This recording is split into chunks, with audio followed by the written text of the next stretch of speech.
when I was planning to sit down with you at the Darts World Championship at Ali Pali, I thought a question that had to be asked is, what's next for the big man Joshua? And the talk on everyone's lips was, is it going to be Wilder? It's Parker. We know that now. We had the media press conference for that yesterday. What went into the thought processes? I think there were two fights that, again, not every fight can be a 12-round war. I think the Carlos Takam fight was a huge financial success, and it was a decent fight. It wasn't a 12-round war. Klitschko was. When you look at these heavyweights, one is you can't expect them to go, because we run out of opponents very quickly in the heavyweight division. Joshua is intent on becoming the five belt holder, unified world heavyweight champion. He is, however, generating revenue far and above anybody else.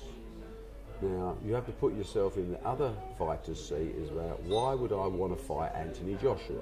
He's quite good. He hits very hard.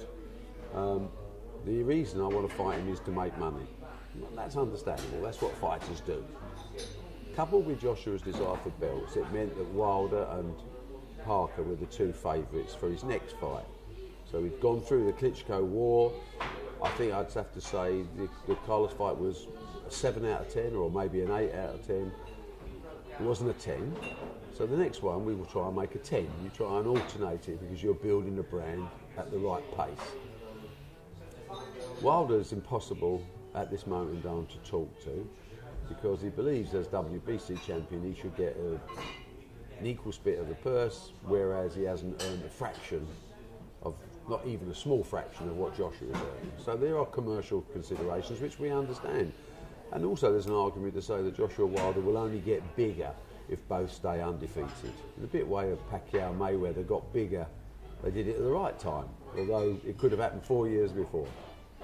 So Parker is the perfect opponent in terms of he's got a belt, he's got an undefeated record.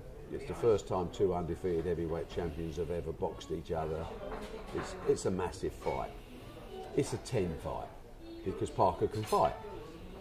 Now, you don't want to look beyond it, but from a boxing point of view, from a business point of view, you have to look beyond it because you have to plan the next stage. So the next stage is it Wilder is the question mark. Now, I personally think that Wilder's making a huge mistake fighting Carlos Ortiz. I think Ortiz can fight. Wilder is a 15 stone 8 fighter. He hasn't got weight, but he can bang, he can punch. Ortiz has got one of the longest amateur careers in professional boxing. He has all the experience in the world, and he's going to be a very, very tough fight. And Ortiz does have a reasonable dig himself as well. I think that's a 50-50 fight. Really? Now, if Ortiz beats Wilder, the Ortiz fight is much easier to make, but it's not perhaps the same drama of going to America and boxing the American on home soil and unifying. That's one of the huge fights. So we have to wait and see how that fight develops. I doubt very much if Joshua's next fight after Parker, should he be successful, I doubt very much it will be Wilder. One, I think I'd prefer the fight to be built longer if Wilder's as good as we think. Joshua would fight him tomorrow because he wants the belts by the end of the year, but not at the price of giving anybody a stupid deal, because we at Matchroom don't give stupid deals. We give value deals. Parker came to our terms in the end, and he's getting a lifetime high purse, 5, 6, 7 times what he's ever earned before, and actually I think he's worth it. So everybody's happy. Wilder at the moment would not be a good time to negotiate, but at the same time, if he beats Ortiz, his value does go up because Parker hasn't really fought anybody, to be truthful, in his career of wars. Ortiz will be a real tough test for him. If he gets through, I think he deserves a bit more, so the money equations come. Again, it's all about the television landscape, pay-per-view revenues, it's a business. You know, we have to evaluate the risk-reward of each fight. I've got Anthony Joshua not worrying about risk-reward. He wants the belt, but our job is to make sure that he's covered and that he's going to maximise his earnings, and he does listen. So that's their side. There are 2 or 3 other heavyweight fighters out there. There's the elephant in the room, of course. Well, yeah, but he's not a heavyweight title contender at this moment in time. And talking the talk is one thing, but actually producing the goods is another. There's no point in calling someone out on social media when you haven't got a boxing licence. The British Boxing Board of Control, I'm sure, will insist on a number of physical and mental checks before they grant that licence, and that may well take some time. Plus, of course, he hasn't boxed for 2 years, so he needs... There's all this talk about, I'll come straight in with you. Lovely. You know, Anthony Joshua would fight him next week. But not really the right way to do it. I mean, ideally, I'd like to see Tyson Fury have at least 1, possibly 2 warm-up fights to show he's real. I can't take a chance on staging a fight featuring a fighter that may not turn up on the night. And that's my one doubt.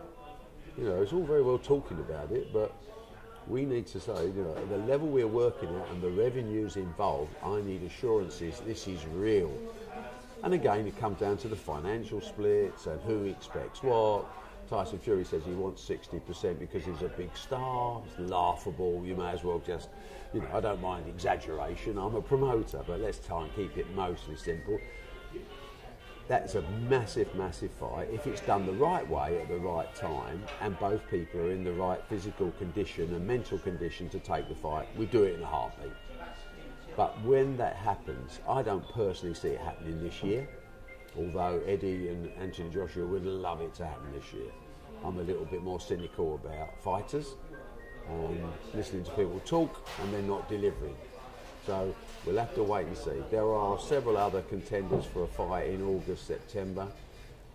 And maybe, if Wilder's beaten Ortiz, then maybe they have the door open for November, December against Wilder in Vegas as a real barnstorming year-end. And Anthony Joshua can write another chapter in his book saying by the end of 2018, I became the unified heavyweight champion of the world. Which will last about 5 minutes because of the number of mandatories knocking on the door, exactly. And then it'll all go back. But I think Joshua is rewriting the record books, and that would be a plan. But there's always plan B and there's always plan C because that's how we run business.